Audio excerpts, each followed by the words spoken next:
뉴욕주가 대형 겨울 폭풍에 대비해 주 전역에 비상사태를 선포했습니다. 겨울 폭풍이 강타한 워싱턴 DC에도 약 200명의 주 방위군이 투입됩니다. 이민 단속 요원들이 한인 밀집 아파트 단지에 영장 없이 진입하자 주민들이 이를 내쫓는 영상이 공개됐습니다.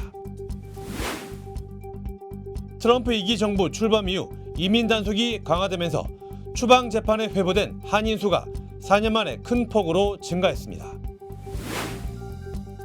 트럼프 대통령이 미국은 나토가 필요한 적이 없었다고 말하자 유럽이 다시 한번 발칵 뒤집혔습니다. We stand with accident victims during the hardest moments. Whether it's a car, truck, motorcycle, pedestrian, or rideshare accident, you deserve the best attorneys by your side. At DK Law, we're modern injury and accident lawyers who go all the way. We fight smart, we move fast, and we win big. At DK Law, when we take a case, we take it all the way. 시청자 여러분 안녕하십니까? 1월 23일 금요일 SBS 뉴스 시작합니다. 뉴욕주가 대형 겨울 폭풍에 대비해 주 전역에 비상사태를 선포했습니다. 캐티 호컬 뉴욕 주지사는 오늘 뉴욕시를 포함한 주 전역에 최대 18인치, 약 45cm의 폭설과 체감온도 섭씨 영하 20도 안팎의 한파가 예상된다고 밝혔습니다. 또 강한 눈과 함께 강풍이 동반되면서 교통과 일상 기능이 마비될 수 있다며 위험성을 강조했습니다. 뉴욕주는 비상사태 선포에 따라 제설 장비와 응급자원을 총동원해 겨울폭풍 대응에 나섰습니다. 국립기상청은 이번 겨울폭풍이 미국 전역 절반 이상에 영향을 미치며 정전과 교통사고 위험이 크다고 경고했습니다. 겨울폭풍이 강타한 워싱턴 DC에도 약 200명의 주방위군이 투입됩니다. 뮤리엘 바우저 워싱턴 DC 시장은 도로 재정비와 국가 기념물을 보호하기 위해 주방위군을 요청했다고 밝혔습니다. We are also requesting vehicle support from the DC National Guard to ensure our first responders are able to move around the city during the storm.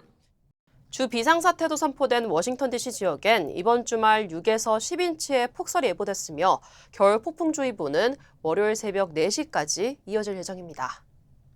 연방 이민세관 단속국 아이스 요원들이 오렌지 카운티 플러튼의 한 한인 밀집 아파트 단지에 영장 없이 진입하자 주민들이 요원들을 내쫓는 영상이 공개됐습니다. SNS에 공개된 영상을 보면 무장한 아이스 요원들은 어제 아침 6시쯤 아파트 내부로 들어가 주민들에게 문을 열 것을 요구했습니다. 이에 일부 주민들은 영장을 제시하라며 진입을 막아섰습니다. We don't care who interests you. You guys are on private property. 영상을 본 전문가들은 이민 단속 목적이라 하더라도 영장 없이 사적 주거 공간에 들어갈 권한은 없다며 주민들의 대응은 정당하다고 설명했습니다. 게다가 플러튼 경찰이 아이스와 동행한 것을 안 주민들이 거세게 항의하자 경찰은 주민 안전 확보를 위해 동행했을 뿐이라고 해명했습니다. 트럼프 2기 정부 출범 이후 이민 단속이 강화되면서 추방 재판에 회부된 한인 수가 4년 만에 가장 큰 폭으로 증가했습니다. 시라큐스 대학 사법정보센터 자료에 따르면 지난해 9월 기준 연방이민법원에 계류 중인 한인 추방 소송은 모두 636건으로 2024년에 472건보다 29% 급증했습니다. 특히 전체 한인 추방 재판의 87%가 체류기한 초과 등 단순 이민법 위반으로 이민 당국의 단속이 광범위하게 이뤄지고 있는 것으로 분석됐습니다.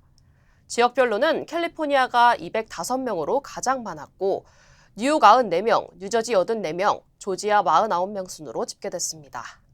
트럼프 대통령의 모욕적인 발언에 유럽이 다시 한번 발칵 뒤집혔습니다. 트럼프 대통령이 미국은 나토가 필요한 적이 없었고 아프간 전쟁에서도 나토군은 후방에나 있었다고 조롱 섞인 말을 한 건데 영국 총리부터 공개적으로 사과를 요구하고 나섰습니다. 이 소식은 뉴욕 김범주 특파원입니다. 그린란드 문제를 놓고 나토와 이야기 중이라고 말하던 트럼프 대통령이 그런데 미국이 필요할 때 나토가 뭘 한 게 있느냐면서 미국은 나토가 필요한 적 없었다고 말합니다. We've never needed them. We have never really asked anything of them. You know, they'll say they sent some troops to Afghanistan or this or that. And they did. They stayed a little back little off the front lines. 그런데 이 발언이 진정돼 가던 유럽 여론을 다시 한번 자극했습니다. 미국과 협조를 강조하던 영국 총리가 나서서 사과하라고 요구했습니다. President Trump's remarks to be insulting and frankly appalling. And I'm not surprised they've caused such hurt to the loved ones of those who were killed or injured. 아프간 전쟁에서 미군이 가장 많은 2,400명 전사자를 냈지만 나토군도 영국 450명 등 1,000명 이상 사망했습니다. 국내에서 참전 반대 여론이 높았지만 미국 요구로 부담을 졌던 유럽 각국 정부의 아픈 곳을 건드렸다는 평가가 나옵니다. amerykańskich żołnierzy i też własną piersią często ryzykować własne życie, aby nasi towarzysze broni byli bezpieczni. 피를 흘린 우방을 안보 무임승차자로 몰아치느냐는 반발이 이어지면서 유럽 여론은 더 안 좋게 흘러갈 것으로 보입니다. 뉴욕에서 SBS 김범주입니다. 미국 정부가 트럼프 대통령이 취임 첫날 지시했던 세계보건기구 WHO 탈퇴 절차를 최종 완료했습니다. 연방국무부와 보건복지부는 성명을 통해 WHO가 미국의 국익에 반하고 관료주의적 의제만 추진해왔다며 탈퇴를 공식 발표하고 기구 내 모든 미국 인력을 철수시켰다고 밝혔습니다. 다만 탈퇴 조건인 미납회비 정산을 두고 양측 간 갈등이 이어지고 있습니다. WHO는 미국의 미납회비가 약 2억 6천만 달러, 하나로 3,800억 원에 달한다고 추산했지만 미국 정부는 법적 의무가 없다며 지급을 거부하고 있습니다. 최대 공여국이었던 미국의 이탈로 글로벌 질병 대응 사업에 차질이 불가피해진 가운데 WHO는 오는 5월 총회에서 대응 방안을 논의할 방침입니다. 달러화를 대체할 안전자산으로 귀금속 투자 수요가 이어지면서 국제 은 가격이 장중 사상 처음으로 온스당 100달러를 돌파했습니다. 로이터 통신에 따르면 은 현물 가격은 오늘 전장보다 약 4% 오른 온스당 100달러 10센트에 거래됐습니다. 은 가격이 온스당 100달러 선을 넘어선 것은 이번이 처음으로 지난해 150% 넘게 급등한 데 이어 올해 들어서도 40% 이상 오르며 강한 상승세를 이어가고 있습니다. 시장에서는 그린란드와 이란을 둘러싼 지정학적 긴장과 미국의 재정 적자 확대 등으로 탈달러 흐름이 강화되면서 이 귀금속 가격을 끌어올리고 있다는 분석이 나옵니다. 이런 가운데 금 가격도 온스당 5,000달러 돌파를 눈앞에 두고 있습니다. 다음 주 월요일부터 한국 주요 항공사 기내에서 보조 배터리로 휴대전화 등 전자기기를 충전하는 행위가 전면 금지됩니다. 대한항공, 아시아나, 진에어, 에어 부산, 에어 서울의 한국 국내 및 국제선 항공편이 포함됩니다. 보조 배터리를 기내에 들고 탈 수는 있지만 규정에 명시된 용량과 개수만 가능하고 절연 테이프를 보조 배터리 단자에 부착하는 등 사전 예방 조치도 해야 합니다.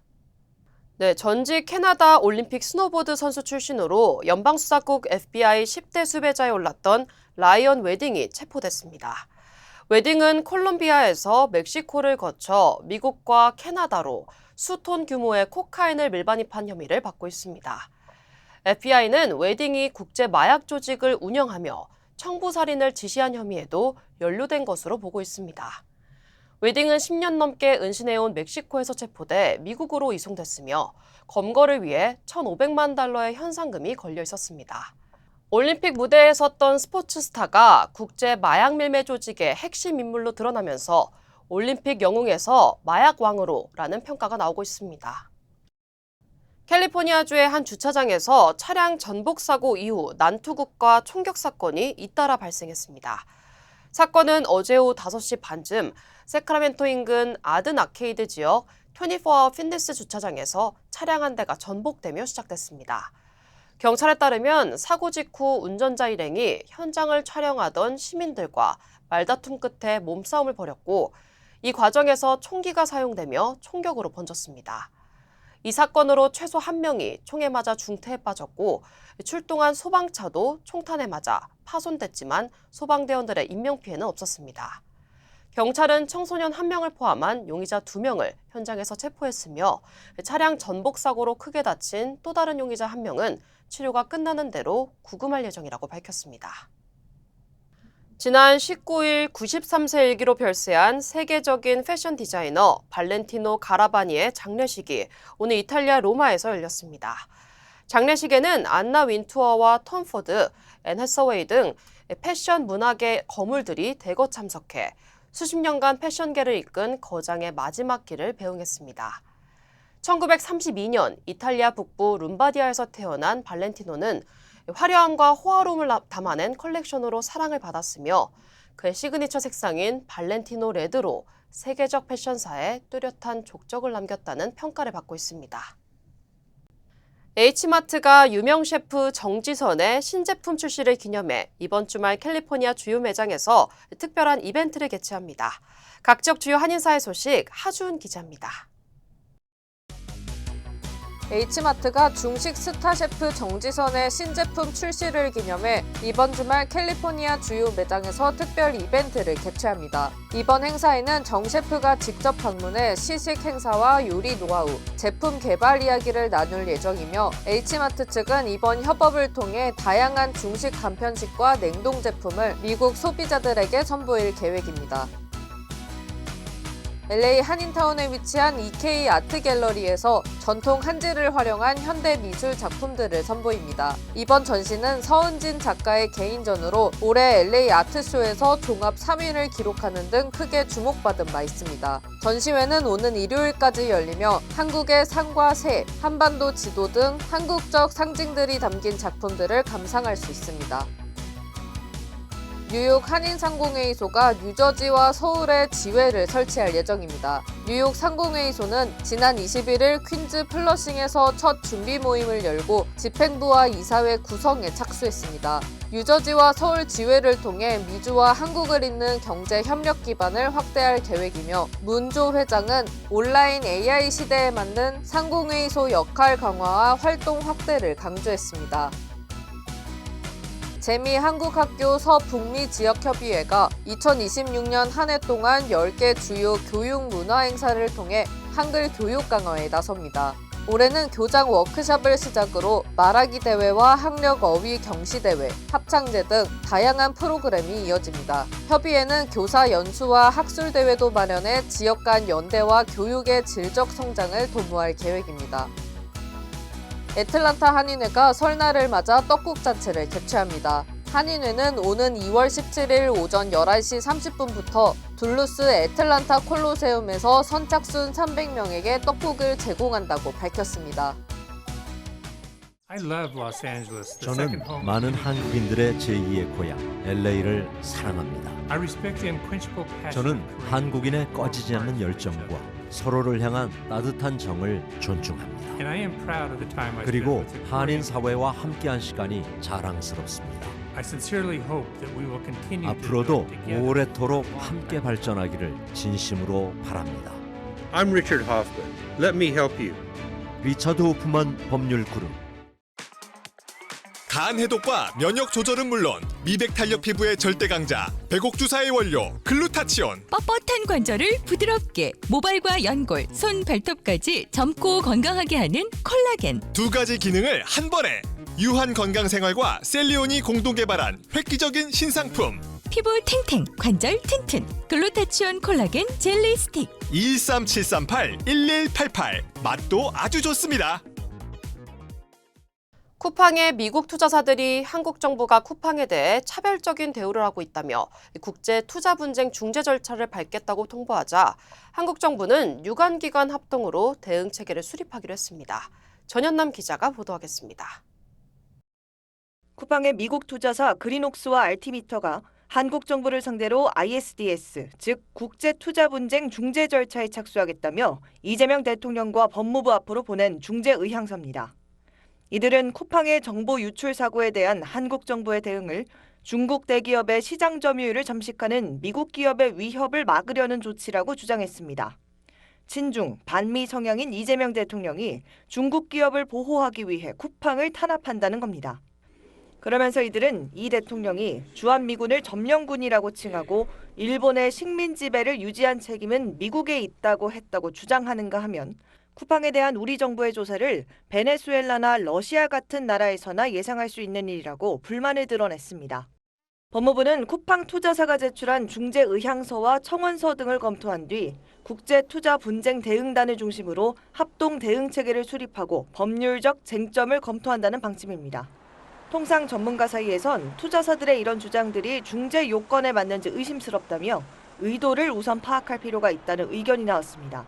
중재 신청을 하려면 위반 행위에 해당해야 되는 것이고 그 요건이 맞아야 이제 할 수 있는 것인데 그거를 갖췄는지는 상당히 의심스럽습니다. 그냥 객관적으로 보면 그냥 협상용 아닌가. 또 트럼프 행정부가 한국의 각종 관세를 일방적으로 부과하면서 먼저 한미 FTA를 유명무실하게 만든 만큼 투자사들이 한국 정부가 한미 FTA를 위반했다며 ISDS 소송전을 예고하는 것 자체가 어불성설이라는 지적도 나오고 있습니다. SBS 전연남입니다. 네, 어제 시작된 이해운 기획예산처 장관 후보자 청문회가 새벽 1시쯤 종료됐는데 장남의 특혜 입학 의혹이 불거졌습니다. 또 결혼식까지 올린 장남을 함께 사는 것처럼 위장해 고가 아파트 청약에 당첨됐다는 부정청약 의혹도 논란이 됐습니다. 이 소식은 박찬범 기자입니다. 이해운 기획예산처 장관 후보자에 대한 서울 고가 아파트 부정청약 의혹에서 핵심은 장남의 위장 전입 여부입니다. 지난 2024년 청약 당시 이 후보자 부부는 법적 미혼 상태였던 아들 3명과 함께 살고 있다고 주장해 가점을 받았고 당첨됐습니다. 하지만 앞선 2023년 12월 장남이 서울 용산에 전셋집을 얻었고 결혼식도 치렀지만 주소를 부모의 집으로 해뒀던 사실이 드러났습니다. 세대수 유지를 해야 되는 것 때문에 결혼식을 하지 않았고 청약을 위해서 사실은 주택법 위반입니다. 이거. 혼례를 올리고 곧바로 좀 문제가 생겼습니다. 두 사람의 관계가 깨어진 상황이라 최악으로 치달았습니다. 결혼식 이후 장남과 며느리의 불화로 장남만 부모와 같이 살았다는 해명입니다. 그런데 청약 신청 직후 이 후보자 가족 5명이 장남의 용산 전셋집으로 주소를 옮길 땐 이미 며느리가 일시적으로 서울 강남의 다른 집으로 전출한 걸로 드러났습니다. 장남과 사이가 나빠졌었던 며느리가 그렇게 시댁의 편의를 봐준 건 의아하단 비아냥이 이어졌습니다. 시아버지, 시어머니가 대박 로또 청약 받을 수 있도록 결혼도 했는데 주민등록도 안 합치고 혼인신고도 기다려주고 완전 효부 아닙니까? 여당 의원들도 주택법과 주민등록법 위반이라고 비판했고 답변 태도도 질타했습니다. 미안하다, 사죄한다, 의도한 바가 아니다. 이렇게 얘기해도 국민이 납득할까 말까인데 이런 식으로 하시면 저 여당이라도 이걸 어떻게 후보자를 옹호해 줍니까? 이 후보자의 배우자가 매입 6년여 만에 30억 원 넘는 시세 차익을 본 걸로 추정되는 인천 영종도 땅엔 탈세 의혹이 제기됐습니다. 이 후보자는 탈세는 아니라면서도 납세 증명서를 따로 내진 않았습니다. SBS 박찬범입니다. 홍삼 좋은 건 이미 다 아시죠? 홍삼 주장하지 않습니다. 그 대신 정관장은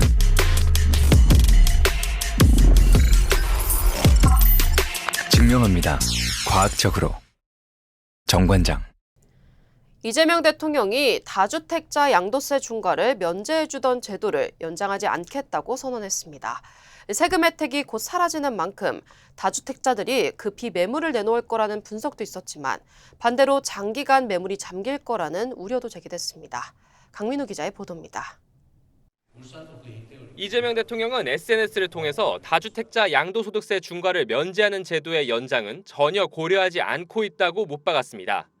다주택자들이 보유한 집을 시장에 내놓도록 유도하기 위해 양도세 중과분을 한시적으로 면제해주고 있는 이 제도는 지난 정부 들어 해마다 일몰 기한이 연장되었고 올해 5월 9일이 종료 예정입니다. 청와대는 조세 지원을 위한 한시적 제도는 운용기간이 지나면 종료하는 것이 원칙이라고 밝혔습니다. 청와대 내부 회의에서도 자칫 부동산 물량이 시장에서 완전히 묶일 수 있다는 정책실의 우려가 제기됐지만 이 대통령 뜻은 완강했던 걸로 파악됐습니다. 이 대통령은 장기 보유 특별공제 제도와 관련해선 다주택은 물론 비거주 1주택도 주거용이 아닌 투자, 투기용이라면 장기 보유했다고 세금을 깎아주는 건 이상해 보인다며 오히려 매물을 막고 투기를 권장하는 꼴이라고 지적했습니다. 임대주택에 거주하되 다른 지역에 이른바 갭투자를 하는 경우에도 세제 혜택을 주는 게 맞느냐는 겁니다. 당장 세제를 고칠 건 아니고 토론할 주제라고 부연하긴 했지만 신년 기자회견에서도 비슷한 취지로 언급했습니다. 자기가 살지도 않으면서 투기용으로 또는 투자용으로 가지고 오랫동안 가지고 있다고 왜 세금 깎아줍니까? 여러분 동의되세요?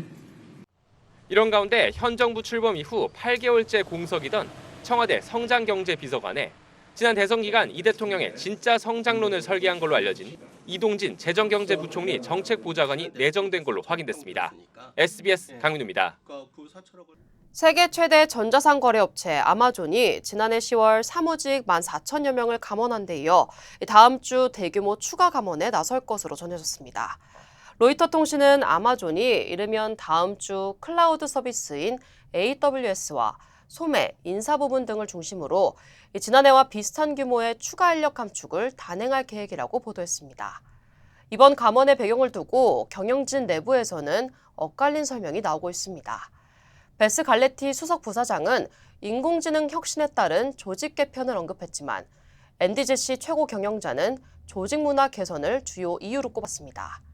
다만 제시 최고 경영자 역시 AI 활용에 따른 효율성 제고가 사무직 인력 감소로 이어질 수 있다고 밝힌 만큼 기술 혁신에 따른 일자리 변화가 본격화하고 있다는 분석이 나옵니다.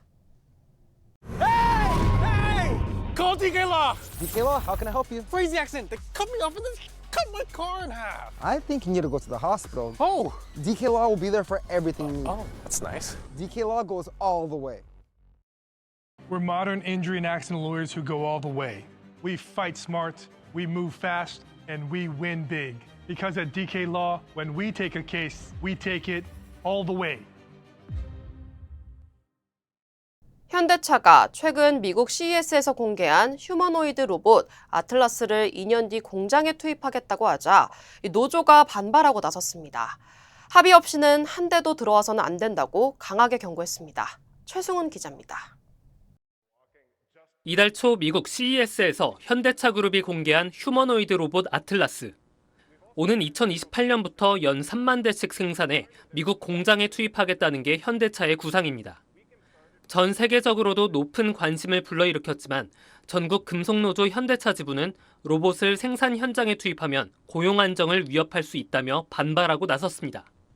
그러면서 노사 합의 없이는 단 한 대의 로봇도 현장에 들어올 수 없다고 못 박았습니다. 노조는 로봇은 초기 구입비 이후 유지비만 발생한다며 위기감을 드러내기도 했습니다. 업계에서는 아틀라스 한 대의 가격을 약 2억 원, 연 유지비는 1,400만 원 정도로 추정합니다. 연봉 1억 원인 직원 3명을 하루 8시간씩 고용할 때보다 비용이 크게 줄어 고용 충격이 예상된다는 게 노조의 우려입니다. 현대차 단체협약은 인력 전원 배치가 수반되는 자동화, 신기술 도입 시 노조에 통보하고 요청된 설명회를 열어야 한다고 규정하고 있습니다. 노조는 이 조항을 근거로 아틀라스의 국내 도입 시 반드시 노사 합의를 거쳐야 한다며 올해 단체 협상 과정에서 이 문제를 포함할지 검토 중인 것으로 알려졌습니다. 현대차 관계자는 국내 도입돼 노조와 협의할 것이라면서도 단협상 신기술은 로봇팔 같은 자동화 설비를 뜻하지 휴머노이드는 포함되지 않는다고 선을 그었습니다. 지난해 기아차 노조도 AI 도입으로 인한 일자리 감소를 우려해 노조가 참여하는 AI위원회 구성을 사측에 요구한 바 있습니다. 민주노총은 노동 없는 성장은 안 된다며 로봇 도입에 앞서 인력 재배치와 채용 계획 협의부터 필요하다고 강조했습니다. SBS 최승훈입니다. 사람을 닮은 휴머노이드 로봇은 급속도로 발전해 이미 많은 현장에 투입되고 있습니다. 이 때문에 일자리를 잃는 게 아니냐는 위기의식도 커질 수밖에 없는데요. 로봇 시대의 일자리 문제를 어떻게 풀어나가야 할지 정성진 기자가 전하겠습니다. 휴머노이드 로봇이 손에 든 작은 부품을 정확한 위치에 내려놓습니다. BMW 미국 공장에선 사람과 협업하는 AI 로봇이 투입된 지 1년이 넘었습니다. 테슬라와 벤츠도 휴머노이드 로봇을 공장에 배치해 시범 운영 중입니다. 중국에서는 24시간 조명도 없이 AI와 로봇만으로 돌아가는 불 꺼진 공장, 이른바 다크 팩토리도 등장했습니다. 일론 머스크 테슬라 CEO는 어제 세계경제 포럼에서 로봇들이 올해 말부터 더 복잡한 작업을 수행할 것이라면서 인간보다 로봇이 더 많아지고 로봇이 인류를 풍요롭게 해줄 것이란 낙관론을 폈습니다.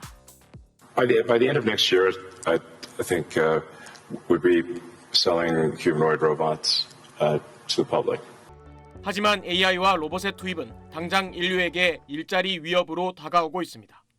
2023년 미국에선 AI 기술이 일자리를 빼앗는다며 할리우드 노동자들이 거리로 나섰고 국내에선 AI 도입으로 구조조정에 몰린 콜센터 노조가 시위를 벌이기도 했습니다. 2030년까지 전체 일자리의 30% 정도가 AI와 로봇으로 대체될 거란 전망도 나옵니다. 숙련 노동자들의 그런 그 자리도 이제 빠르게 좀 대체가 되고 있는 거는 이제 분명한 것 같습니다. 다수한테는 이게 불안, 위기의 언어로 이제 다가올 수밖에. 전문가들은 AI와 로봇 도입으로 산업 구조가 완전히 재편되는 만큼 새로운 일자리를 만들고 일자리를 잃은 사람들을 재교육하는 기업과 정부의 노력과 함께 새로운 노사 모델도 필요하다고 말합니다. 공정전환, 정의로운 전환과 같은 모델로 그 인력들을 어떻게 재배치할 것인지 그리고 새로운 일자리를 만들어 나갈 수 있도록 AI로 실직한 사람들을 위해 이른바 로봇세, AI세 등을 도입하는 등 기존에 없던 재원 마련과 지원책이 필요하다는 지적도 나오고 있습니다. SBS 정성진입니다.